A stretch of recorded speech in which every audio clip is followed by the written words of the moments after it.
வணக்கம். America, Israel, Iran போரில் ஒரு புதிய திருப்பம் வெளிவந்திருக்கிறது. ஈரானின் இஸ்லாமிக் ஆர்மி வெளிவிட்ட ஒரு புதிய ஸ்டேட்மெண்ட். அமெரிக்காவின் இராணுவ படை வெளியேறி கொண்டிருக்கிறது. தன்னுடைய பேசஸ்களிலிருந்து ஓடி ஒளிந்து கொண்டிருக்கிறார்கள். இதற்கு பின்னாடி இருக்கக்கூடிய அர்த்தம் என்ன? இப்போதைக்கு 5000க்கும் மேற்பட்ட மிசைல்ஸ்கள் அவர்கள் கையில் இருப்பதாக கூறியிருக்கிறார்கள். ஆனால் டொனால்ட் ட்ரம்ப் கூறியது என்ன? ஈரானிடம் இருக்கக்கூடிய அனைத்து மிசைல்ஸ்களையுமே நாங்கள் அழித்து விட்டோம். அவர்கள் கையில் இருக்கக்கூடிய ஆயுதங்கள் அவர்களிடம் கிடையாது. ஈரானை முற்றிலுமே நாங்கள் அழித்து விட்டோம். இதற்கு மேல் எங்களுக்கு போரிடுவதற்கான எந்த காரணமும் கிடையாது. அதனால் நாங்கள் இந்த போரிலிருந்து அடுத்த 2 அல்ல 3 வாரத்திற்குள் வெளியேறி விடுவோம். இந்த ஸ்டேட்மெண்ட் வெளிவந்த ஒரு சில நிமிடத்திலேயே ஈரானிய இராணுவத்தின் ஸ்போக் பர்சன் வெளிவந்து என்ன கூறினார், அதை நீங்களே கேட்டுவிடுங்கள். பிஸ்மில்லாஹிர் ரஹ்மானிர் ரஹீம். همان گونه که گفته بودیم به دشمنان آمریکایی صهیونیستی اعلام می‌کنیم. இவர் கூறிய வார்த்தை என்ன? This war will now continue until the American President Trump surrenders. அதாவது ஈரான் இதற்கு மேல் சரண்டர் ஆக போவதாக அவர் கூறவில்லை. அமெரிக்கா சரண்டர் ஆகாத வரை இந்த போர் நீடிக்கும் என்று ஈரானிய இராணுவம் கூறியுள்ளது. நேற்று இரவிலிருந்து இஸ்ரேல் மீது, முக்கியமாக தெல் எவீவ் மீது மற்றும் போர் சிட்டியான ஹைஃபா மீது தொடர்ந்து ஈரானுடைய தாக்குதல் நடந்து கொண்டிருக்கிறது. அதற்கான காட்சிகளை உங்களுடைய டிவி ஸ்கிரீனில் நீங்க பார்த்து வருகிறீர்கள். இந்த ஒட்டுமொத்த விஷயத்தில் மிக முக்கியமான கட்டடங்கள், கவர்மெண்ட் கட்டடங்களை நேற்றிலிருந்து தாக்கி வருகிறது ஈரான். இது மட்டுமல்ல, யுஏஇ, சவுதி அரேபியா, துபை, கத்தர், ஓமான், இது போன்ற அனைத்து கல்ஃப் நாடுகளிலும் ஈரானின் தாக்குதல் தொடர்ந்து நடந்து கொண்டிருக்கிறது. இந்த தருணத்தில் தான் இந்த போர் அமெரிக்கா கையை விட்டு நழுவி விட்டதாக எக்ஸ்பர்ட்ஸ்கள் கூறி வருகிறார்கள். அதாவது அமெரிக்கா கையில் எந்த விதமான போரின் கண்ட்ரோலும் கிடையாது. அமெரிக்கா ஒரு பஃபூனாக வேலை பார்த்து வருகிறது. அதாவது எந்த விதமான ஐடியாவும் இல்லாமல் இந்த போரில் குதித்து விட்டார்கள். இந்த போரிலிருந்து வெளிவருவதற்கான எந்த விதமான வாய்ப்பும் கிடையாது, எந்த விதமான ஐடியாவும் கிடையாது. ஆனால் அவர்கள் வெளியேற வேண்டும். டொனால்ட் ட்ரம்ப் எந்த அளவில் சிக்கிக்கொண்டார் என்று நீங்க பார்த்தீர்கள்னா, இப்போ அவர் டீல் பேசி கொண்டிருக்கிறார். டீல், எந்த விதமான டீல்? நாங்கள் பேசும்படி ஒத்துக்குனீர்கள்னா, அதாவது ஏதோ ஒரு சாக்கு போக்கு வேணும் இந்த போர்ல இருந்து வெளிவருவதற்காக. நீங்க என்னுடன் டீல் பேசிட்டீர்கள்னா உங்களுக்கே நான் இந்த ஸ்ட்ரெய்ட் ஆஃப் ஹார்மோஸை எழுதி கொடுத்து விடுவேன். எங்களுடைய ரெஜீம் வெளிவந்து விடும். 2வது, இந்த டீல் முடிந்து விட்டாலே நான் சீஸ் ஃபயரை அறிவித்து விடுவேன். அத்துடன் உங்களை பற்றி நான் புகழ்ந்தும் பேசுவேன். அதன்படியே டொனால்ட் ட்ரம்ப் இப்போ ஈரான் இராணுவ படையை பற்றி கொஞ்சம் புகழ்ந்தும் பேச தொடங்கிவிட்டார். ஆனால் ஈரான் நம்ப தயாராகவில்லை. ஈரான் எடுத்து வைக்கக்கூடிய விஷயம், ட்ரம்பையோ அல்ல அமெரிக்க ரிஜிமையோ அரசாங்கத்தையோ எங்களால் ஒரு துளி கூட நம்ப முடியாது. எங்கள் கையில் ஸ்ட்ரெய்ட் ஆஃப் ஹார்மோஸ் இருக்கிறது. இதற்கும் உங்களுக்கும் எந்த விதமான கனெக்ஷனும் கிடையாது. நாங்கள் எங்களுடைய போரை நீடித்து நடத்த போகிறோம். இப்போ ஒட்டுமொத்த விஷயத்தில் நீங்க ஒரு விஷயத்தை கவனித்து பார்த்தீர்கள்னா, அமெரிக்கா கையில் இருந்த அனைத்து கண்ட்ரோலுமே இப்போ நழுவி ஷிஃப்ட் ஆகி ஈரான் கையில் மாறிவிட்டது. இப்போ ஈரான் போடுவதுதான் சட்டமாக அங்கே இருக்கிறது. இப்போ அடுத்த கேள்வி, ஈரான் சரண்டர் ஆகுமா? அடுத்த 2 அல்ல 3 வாரத்திற்குள் இந்த போரை நிறுத்தப் போவதாக கூறியிருக்கிறார்கள். அதன்படி இந்த சரண்டர் நடக்குமா என்று நீங்க கேட்டீர்கள்னா, நிச்சயமாக நடக்காது. காரணம், டொனால்ட் ட்ரம்ப் கொடுத்த பதில்கள் அந்த மாதிரி, ஸ்டேட்மெண்ட்கள் அந்த மாதிரி. ஒரு சில வாரத்திற்கு முன்பு நீங்க பார்த்தீர்கள்னா, நான் தான் ஈரானின் சுப்ரீம் லீடராக வரப்போகிறேன், இல்ல நான் யாரை கை காட்டினோ அவர்தான் சுப்ரீம் லீடர் என்று அவர் கூறி வந்த அனைத்துமே இப்போ ஃபெயில் ஆகிவிட்டது. அதாவது ஈரானுடைய தாக்குதல் எந்த அளவில் இருக்குது நீங்க பார்த்தீர்கள்னா, இஸ்ரேல் ஒரு பக்கம், ஒட்டுமொத்த கல்ஃப் நாடுகள் இன்னொரு பக்கம், அனைத்து நபர்களுமே கதறிக்கொண்டிருக்கிறார்கள். ஆனால் ஈரான் தன்னுடைய தாக்குதலை நிறுத்தப் போவதாக கிடையாது. இன்னொரு பக்கம், நிச்சயமாக இஸ்ரேல் மற்றும் அமெரிக்கா நடத்தக்கூடிய இந்த தாக்குதல்கள் ஈரானிற்கு ஏராளமான உயிர் சேதங்கள் நடந்து கொண்டிருக்கிறது. இதுவரை வெளிவந்த தகவல் படி நீங்க பார்த்தீர்கள்னா, 6000 to 7000க்கும் மேற்பட்ட நபர்கள் கொல்லப்பட்டிருக்கிறார்கள். பல ஆயிரம் நபர்கள் காயமடைந்திருக்கிறார்கள். அந்த அளவில் இஸ்ரேலில் உயிர் சேதங்கள் நடந்திருக்கிறதா என்று பார்த்தீர்கள். அதற்கான தகவலை இதுவரை இஸ்ரேல் வெளிவிடவில்லை. இன்னொரு பக்கம் நீங்க பாருங்க, இந்த போரில் 2 விதமான போராளிகள் இருக்கிறார்கள், இராணுவ படை வீரர்கள் இருக்கிறார்கள். ஒரு பக்கம் ஈரான், இன்னொரு பக்கம் இஸ்ரேல் மற்றும் அமெரிக்கா. இஸ்ரேல் மற்றும் அமெரிக்கா கையில் ஒரு ஷீல்டு இருக்கிறது. தன்னை ப்ரொடெக்ட் செய்வதற்கான அனைத்து வேலைகளையும் அவர்கள் செய்திருக்கிறார். ஆனால் ஈரான் எந்த விதமான ப்ரொடெக்ஷனும் இல்லாமல், எந்த விதமான ஷீல்டும் இல்லாமல் இந்த போரில் குதித்திருக்கிறார்கள். அதாவது தைரியம் இருக்கு, தேசப்பற்று இருக்கு, தன்னுடைய தேசத்திற்காக உயிர் கொடுக்கக்கூடிய அந்த மனதைரியம் இருக்கு, உயிரை கூட கொடுத்து வருகிறார்கள். ஆனால் இதே நேரத்தில் அவர்கள் போட்டியிடக்கூடிய நபர்கள், அவர்கள் கையில் அனைத்து விதமான ஷீல்டுகளும் அவர்கள் வைத்திருக்கிறார்கள். அப்போ ஈரானிற்கு தான் அதிகமான டேமேஜ், உயிர் சேதங்கள். ஆனால் இன்னொரு பக்கம் ஒட்டுமொத்த கல்ஃப் நாடுகளுக்கு ஏற்பட்ட சேதங்கள், ஒட்டுமொத்த இஸ்ரேலுக்கு ஏற்பட்ட சேதங்கள் அது வேற. அதற்கான பில்லும் வெளிவரப் போகிறது. அதை பற்றியும் நான் உங்களுக்கு எடுத்து காட்டப் போகிறேன். அதனால் இந்த வீடியோவை கொஞ்சம் ஆழமாக கடைசி வரை கேட்டால் உங்களுக்கு புரிய வரும் எந்த அளவில் டொனால்ட் ட்ரம்ப் தன்னுடைய சதி வேலைகளை வைத்து ஒட்டுமொத்த உலகத்தையே இந்த போரில் சிக்க வைத்து வேடிக்கை பார்த்து வருகிறார். அதற்கு முன்பு ஒரு சிறிய கோரிக்கை, உங்களுடைய சேனலை தொடர்ந்து முடக்கக்கூடிய வேலையை பார்த்து வருகிறார்கள். இதிலிருந்து மீட்டெடுப்பதற்காக உங்களுடைய உதவி தேவைப்படுகிறது. இன்னைக்கு செய்ய வேண்டிய ஒரு சில சாதாரணமான விஷயங்கள். இந்த வீடியோவை பார்த்து கொண்டிருக்கும் போதே ஹாய், ஹலோ, வணக்கம் அல்ல உங்களுடைய கேள்விகள், கருத்துக்களை கீழே கமெண்ட் பாக்ஸில் எழுதிவிடுங்கள். இதை தாண்டி இந்த வீடியோவை பகிர்வதற்காக லைக், ஷேர், சப்ஸ்கிரைப் பட்டனை தட்ட மறக்காதீர்கள். இதை தாண்டி பொருளாதார ரீதியாக எங்களை சப்போர்ட் செய்ய நினைக்கக்கூடிய நபர்கள் அதையும் செய்யலாம். அருகில் இருக்கக்கூடிய QR கோடை ஸ்கேன் செய்து வீடியோவில் உங்களை மீண்டும் அழைத்துச் செல்கிறேன். உடல் வலிமையை உறுதி செய்யும் சிலாஜித், கவனத்தை மேம்படுத்தும் அஸ்வகந்தா மற்றும் உயிர் சக்தியை பெருக செய்யும் சஃபேடு முஸ்லி போன்ற இமயமலையின் உணவுப் பொருட்களை கொண்டு வந்து மிஸ்டர் பர்ஃபெக்ட் உருவாக்கப்பட்டுள்ளது. உங்கள் முழு குடும்பத்தின் ஆரோக்கியத்தை மா நேச்சுரல்ஸ் மூலம் உறுதி செய்திருங்கள். 100% இயற்கையான மூலிகைப் பொருட்கள் மூலம் உருவாக்கப்பட்ட மிஸ்டர் பர்ஃபெக்ட் மற்றும் மிஸ் பர்ஃபெக்ட் தலைமுறையாக குடும்பங்களின் உடல் வலிமை, மன வலிமை மற்றும் மகிழ்ச்சியை பெருக செய்கிறது. உங்கள் மகிழ்ச்சியான பயணத்தை துவங்க www.mannaturals.com என்ற இணையதளத்தை பார்வையிடவும் அல்லது வாட்ஸ்அப் எண்ணிலும் தொடர்பு கொள்ளலாம்.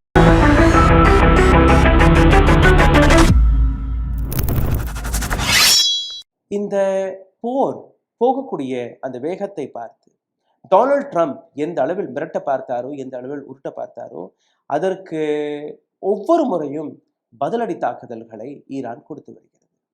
அமெரிக்கா ஒரு வெடிகுண்டை போட்டால் அங்கிருந்து 10 வெடிகுண்டு கல்ஃப் நாடுகள் மீது வருகிறது. இது மட்டுமல்ல, டொனால்ட் ட்ரம்ப் எந்த யுத்தியை பயன்படுத்தி ஈரானை வெற்றி பெற்று விடலாம் என்று சிந்தித்து பார்த்தாரோ, அது இன்னைக்கு யூட்டன் அடித்து அவர் பக்கமே திரும்பிவிட்டது. அதனால் ஒரு ஃப்ரஸ்ட்ரேஷன், ஒரு பேனிக் சிச்சுவேஷன் டொனால்ட் ட்ரம்பிடம் இருக்கிறது. ரெண்டாவது நீங்க பார்த்தீங்கன்னா, அமெரிக்கா கூறக்கூடிய ஸ்டேட்மெண்ட்கள் என்ன? டொனால்ட் ட்ரம்ப் வழியாக நாங்கள் ஈரானின் ஒட்டுமொத்த மிசைல் சிஸ்டத்தை அழித்து விட்டோம், ஒட்டுமொத்த நேவி பேசஸ்களை அழித்து விட்டோம், இதற்கு மேல் அவர்களிடம் எந்த விதமான போர்க்களத்தில் நீடிப்பதற்கான வாய்ப்பே கிடையாது என்று கூறியிருந்தார். ஆனால் ஒவ்வொரு முறையும் இவர் கொடுக்கக்கூடிய இது போன்ற ஸ்டேட்மெண்ட் இருக்க பின்பு ஈரான் தன்னுடைய தாக்குதலை இன்னும் அதிகப்படுத்தி வருகிறது, இன்டென்சிஃபை செய்து வருகிறது. இந்த இன்டென்சிஃபிகேஷன் எந்த அளவில் இருக்கிறது நீங்க பார்த்தீர்கள்னா, ஒட்டுமொத்த கல்ஃப் நாடுகளில் இருக்கக்கூடிய அமெரிக்க நிறுவனங்கள், அது அமேசான் டேட்டா சென்டராக இருக்கட்டும், கூகுளுடைய ஆஃபீஸஸ்களாக இருக்கட்டும், டெஸ்லாவுடைய ஆஃபீஸஸ்களாக இருக்கட்டும், மைக்ரோசாஃப்ட், சிட்டி பேங்க், சிஸ்கோ, இது போன்ற ஏராளமான கம்பெனிகள் இன்னைக்கு ஈரானின் ரேடாரில் இருக்கிறது. அது Dubai, Abu Dhabi, UAE, Saudi Arabia, கத்தர், ஓமான், இது போன்ற பல்வேறு நாடுகள் அங்கே இருக்கக்கூடிய நிலையை நீங்க பார்க்க விடுகிறது. எந்த விதமான ஏர் டிராஃபிக்கும், அதாவது ஏர்போர்ட்ஸ்கள் மூடி இருக்கிறது. முக்கியமாக துபாயில் இருக்கக்கூடிய அமெரிக்க நிறுவனங்கள் அனைத்துமே மூடி கிடக்கிறது. அப்போ இதற்கு மேல் நீங்க பார்த்தீர்கள்னா, ஒட்டுமொத்த மிடில் ஈஸ்ட்ல இருந்து வரக்கூடிய கச்சா எண்ணெய், அதற்கான எக்ஸ்போர்ட் இம்போர்ட் அனைத்துமே முடக்கப்பட்டிருக்கிறது. அதாவது கடந்த 36 நாட்களாக இந்த போர் ஒரு மிகப்பெரிய பொருளாதார அடியை ஒட்டுமொத்த உலகத்துக்கு முன்பு எடுத்து வைத்திருக்கிறது. இதை தாண்டி எனக்கு ஒரு டயலாக் ஞாபகத்தில் வருகிறது. ராம்ஸ்ஃபெல்ட் என்கிற ஒரு நபர் கொடுத்த இந்த டயலாக். இவர் வந்து ஆப்கானிஸ்தான்ல அமெரிக்காவுடைய ஒரு மிகப்பெரிய அதிகாரி. அவர் கொடுத்த ஸ்டேட்மெண்ட், $10 பொறுமான அளவில் இருக்கக்கூடிய ஒரு டேங்க், அந்த டேங்க் மீது நான் ஏவக்கூடிய மிசைலுடைய விலை $5 மில்லியன். வெறும் $10 அதை அளிப்பதற்காக நாங்கள் செலவழிக்கக்கூடிய தொகை $5 மில்லியன். அதனால்தான் இன்னைக்கு பார்த்தீர்கள்னா ஆப்கானிஸ்தானை விட்டு அமெரிக்கா ஓடி இருக்கிறது. இதை தாண்டி அமெரிக்காவுடைய இன்டெலிஜென்ஸ் கொடுக்கக்கூடிய பதில், இன்னைக்கும் ஈரான் கையில் கிட்டத்தட்ட 1000க்கும் மேற்பட்ட பேலிஸ்டிக் மிசைல்ஸ்கள் இருக்கிறது. ஈரான் கொடுக்கக்கூடிய பதில் லைவாக எங்கள்கிட்ட 5000க்கும் மேற்பட்ட பேலிஸ்டிக் மிசைல்ஸ் இருக்கு. இதை தாண்டி எங்களுடைய ப்ரொடக்ஷனும் நிற்கவில்லை, ப்ரொடக்ஷன் நடந்து கொண்டு தான் இருக்கிறது. அமெரிக்காவுடைய இன்டெலிஜென்ஸ் கொடுத்த பதிலே 1000க்கும் மேற்பட்ட மிசைல்ஸ் இப்போ அவர்கள் கையில் இருக்கு. முஸ்தபா கமேனி, அயத்துல்லா அலி கமேனியோடைய மகன், புதிய சுப்ரீம் லீடர், அவர் இப்போ ஒட்டுமொத்த பேட்டிலை கையாண்டு கொண்டிருக்கிறார். இவரை பொறுத்தவரையில் எந்த விதமான டீலருக்கும் நாங்கள் மடங்கவில்லை, எந்த விதமான டீலும் நாங்கள் பேசவில்லை, இந்த போரிலிருந்து நாங்கள் வெளிவர மாட்டோம். I will give you the strait of Hormuz என்கிற இந்த வார்த்தையை எங்களால் நம்ப முடியாது. டொனால்ட் ட்ரம்ப் கொடுத்த இந்த வார்த்தை, make a deal with me or you will suffer. Donald Trump எந்த விதமான மிரட்டலை கொடுத்திருந்தால் கூட இந்த பவர் செக்டர் கம்ப்ளீட்டாகவே யூட்டன் அடித்திருக்கிறது. கடந்த 30 to 40 ஆண்டுகளாக எந்த சாங்ஷன்ஸ்களை ஈரான் மீது இவர்கள் விதித்தார்களோ, எந்த இம்போர்ட் எக்ஸ்போர்ட், முக்கியமாக ஈரானிடம் இருக்கக்கூடிய எண்ணெய்களை எந்த அளவில் அமெரிக்கா போட்ட சாங்ஷன்களை வைத்து அவர்களால் விற்க முடியவில்லையோ, அந்த சாங்ஷனையும் இன்னைக்கு டொனால்ட் ட்ரம்ப் கொஞ்சம் கொஞ்சமாக நீக்க தொடங்கிவிட்டார். இப்போதைக்கு 150 மில்லியன் பேரல் கச்சா எண்ணெயை ஈரான் விற்கலாம் என்று கூறியிருக்கிறார். அப்போ ஒரு நொடியில் ஈரானால் விற்க முடியக்கூடிய அந்த கச்சா எண்ணெய் $15 billion. Market share is $15 billion.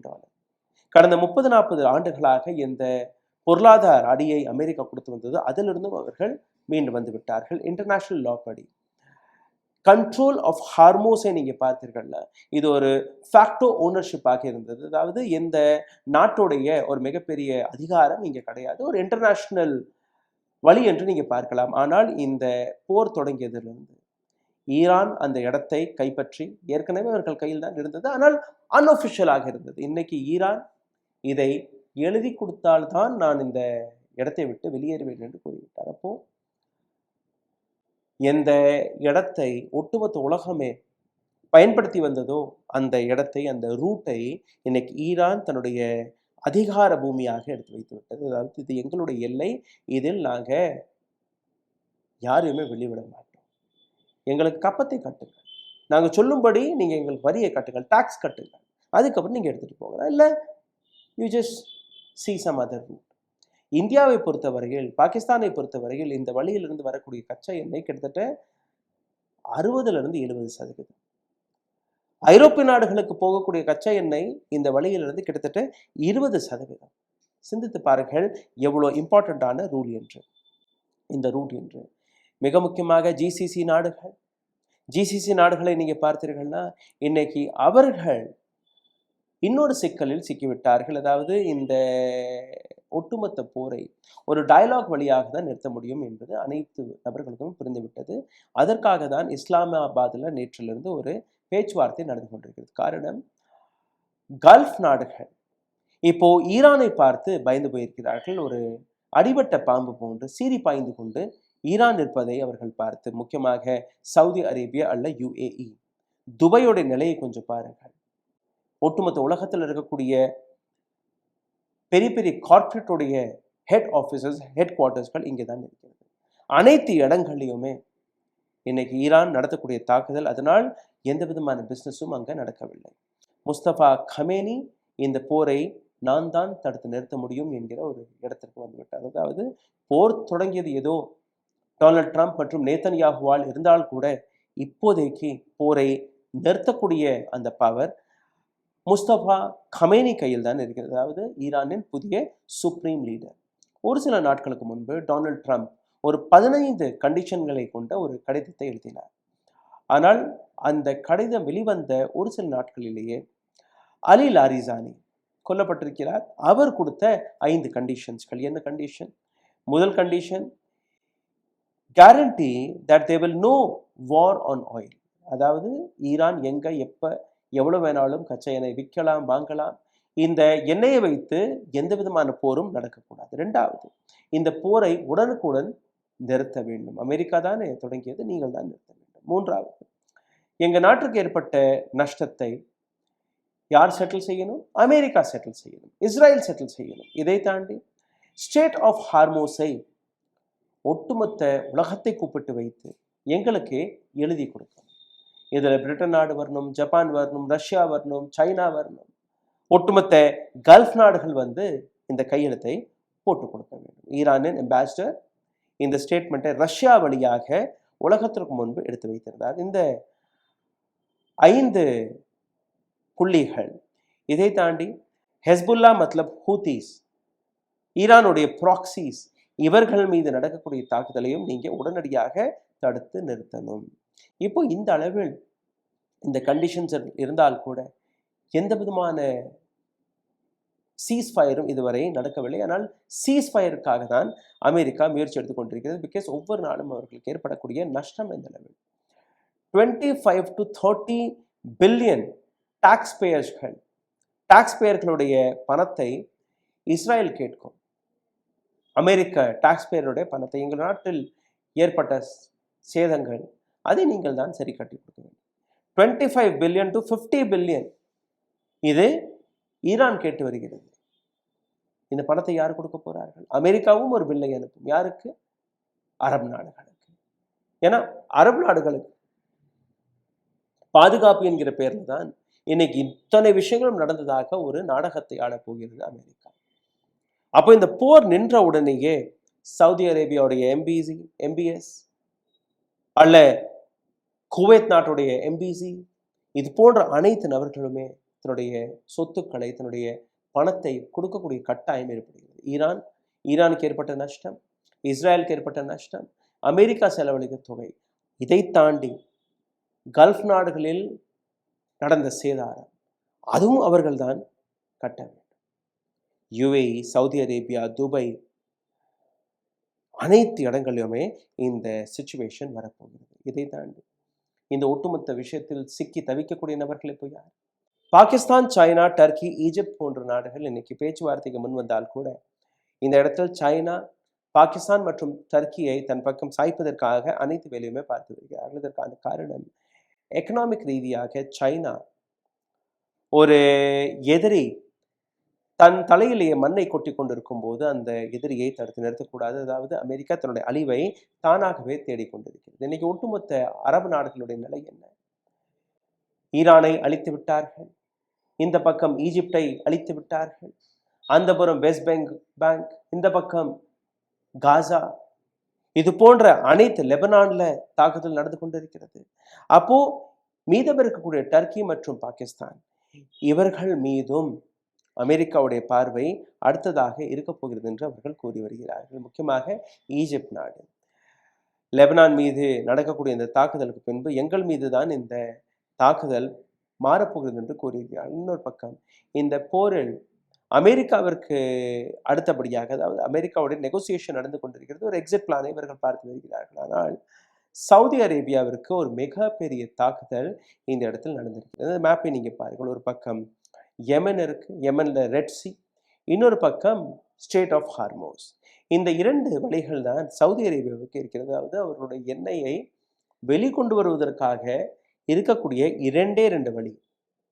ஒரு வழி லெபனான் கண்ட்ரோலில் இருக்கு, இன்னொரு வழி ஈரான் கண்ட்ரோலில் இருக்கு.